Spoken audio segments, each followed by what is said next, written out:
our Rethink Play Chats. I'm Hannah. And I'm Tamara. And today we are talking about the links between play and inclusion. I think to really grab this topic, you really have to understand how it is that people change. And how people see each other. Yeah. And I think the thing is yeah, absolutely. And the thing that I see in the work that I've done, and I've worked in inclusive classroom practices and inclusivity for so long, is that people don't change when they know things. They change when they feel things. It's not just about knowing. No, absolutely not. I mean, just think about it even for ourselves. You might know that there's people starving in your own community or in vast populations in the world, but you don't do anything unless you're actually moved to do something. It's not about the knowing. It happens through an experience or an encounter or some kind of relationship. Something internally touches you and moves you. And this is where we change. And this is why we are going about it the wrong way. So when we talk about... You can teach it, right? You cannot teach it. You cannot teach people. I mean, I think it can be helpful as children get older to understand things, to understand, the processes that have excluded people and all these things. Awareness, for sure. Absolutely. Yeah. But this is the heart work. And if you're going to be working in true inclusivity for our families, our communities, our schools, our learning communities, happens on a feeling level. And so true. So all sorts of things have shifted culturally that have happened at home, which I think would be interesting to talk about first. One is that the rise of play dates, as opposed to when, I don't know what you, but when I was a kid, did you ever have a play date? No, you just went outside and played. Yeah, you just played with whoever happened to be there, or your mom or dad's friends' kids when they visited, or whoever in the neighborhood. Our neighbor kids in our case, When you have that, you happen to build connections with people who are very different than you. They may not necessarily even be like you. They're just the children who are in your vicinity. That's right.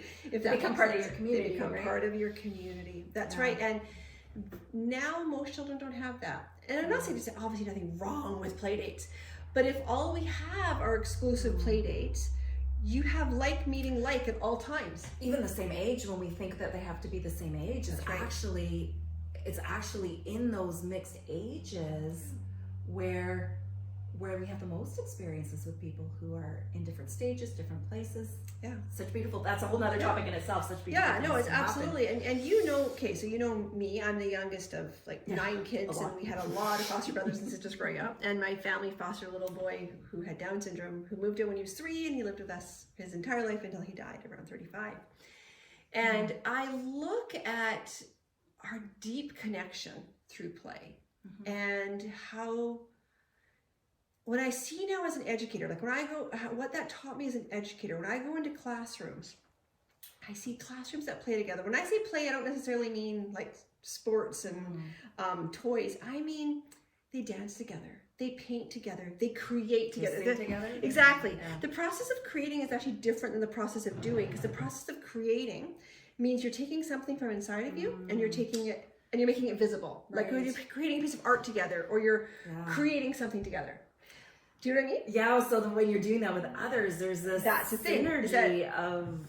You no longer have to teach me to sense your humanness. I know it. Yeah. I don't have to be told, you should be nice to this person because they are a person.